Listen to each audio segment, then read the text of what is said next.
Doctor تیزی سے ہسپتال میں داخل ہوا، کپڑے تبدیل کیے اور سیدھا آپریشن تھیٹر کی طرف بڑھا۔ اسے ایک بچے کے آپریشن کے لیے فوری اور ہنگامی طور پر بلایا گیا تھا۔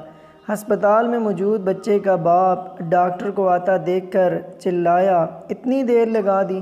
تمہیں پتہ نہیں میرا بیٹا کتنی سخت اذیت میں ہے، زندگی اور موت کی کشمکش میں ہے۔ تم لوگوں میں کوئی احساس ذمہ داری نہیں ہے۔ مجھے افسوس ہے میں ہسپتال میں نہیں تھا۔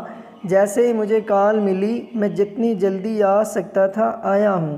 ڈاکٹر نے مسکرا کر جواب دیا، "اب میں چاہوں گا کہ آپ سکون سے بیٹھیے تاکہ میں اپنا کام شروع کر سکوں۔" "میں اور سکون سے بیٹھوں؟ اگر اس حالت میں تمہارا بیٹا ہوتا تو کیا تم سکون سے بیٹھتے؟ اگر تمہارا اپنا بیٹا ابھی مر رہا ہو تو تم کیا کرو گے؟"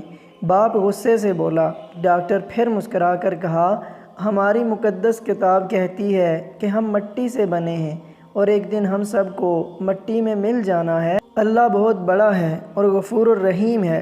ڈاکٹر کسی کو زندگی نہیں دیتا، نہ کسی کی عمر بڑھا سکتا ہے۔ اب آپ آرام سے بیٹھیں اور اپنے بیٹے کے لیے دعا کریں۔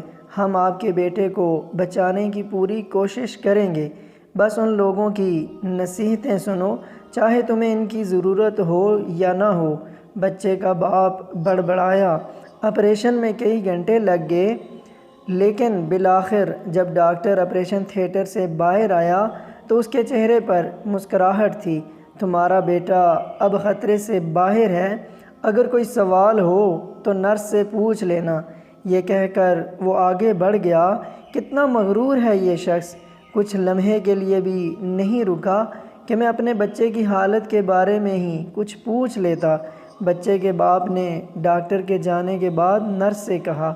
نرس نے روتے ہوئے جواب دیا، "اس کا بیٹا کل ایک ٹریفک کے حادثے کا شکار ہو گیا تھا۔